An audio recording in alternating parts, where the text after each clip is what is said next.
To further discuss this potential debt ceiling crisis, I'm joined by Dennis Jansen, an economic expert at Texas A&M. Thank you so much for coming on the show today. Yeah, sure. Thank you, Katie. We wanted to start off, when we talk about the debt ceiling, we wanted to explain further what this is and what its purpose is.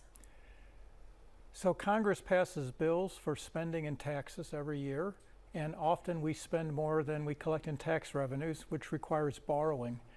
And Congress passes a debt limit on borrowing on a regular basis, and they have to update it at times, and now is one of those times.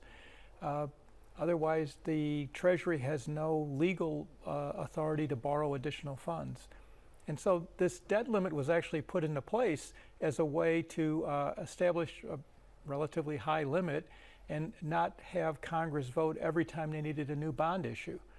But these days, we're increasing the debt rather rapidly, and so we hit those debt limits on what seems like a regular basis.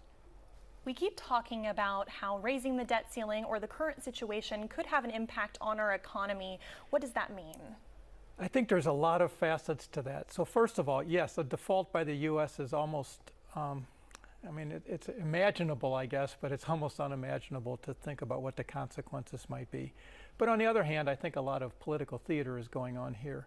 But the underlying issue is actually rather important. The long term in the U.S., our spending has been about 20% of GDP. And the budget just put forward by the president has spending of almost 25% of GDP over the next 6 years. So that's a large increase. And I think, I guess the Republicans are basically objecting to this. On the other hand, my understanding is, I'm sure, that Republicans have not actually come up with a budget that outlines what cuts from the 25% spending that the president has proposed, what cuts they want. And so I guess I hate to say it this way, but the game goes on.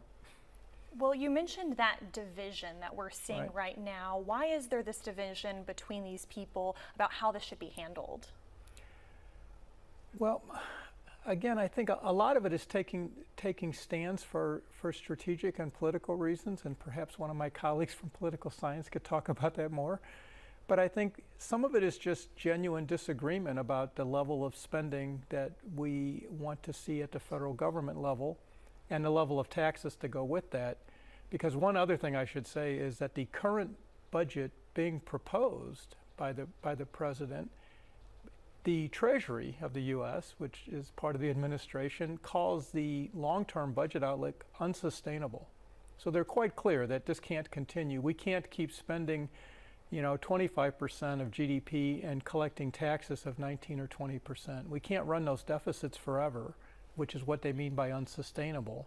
So it's not something that's unsustainable tomorrow or next year, but over the next 20, 30 years, it is unsustainable. It can't continue.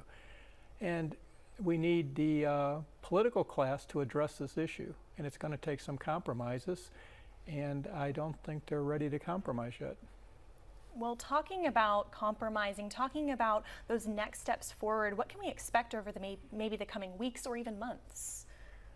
I'm not sure how. Usually, my opinion of these things is that they'll reach an agreement at the last minute, right before they have to. Well, we will continue to follow this as this continues to develop. But Dennis, thank you so much for coming on the show and providing us some insight today. Sure, thank you, Katie. Always enjoy it.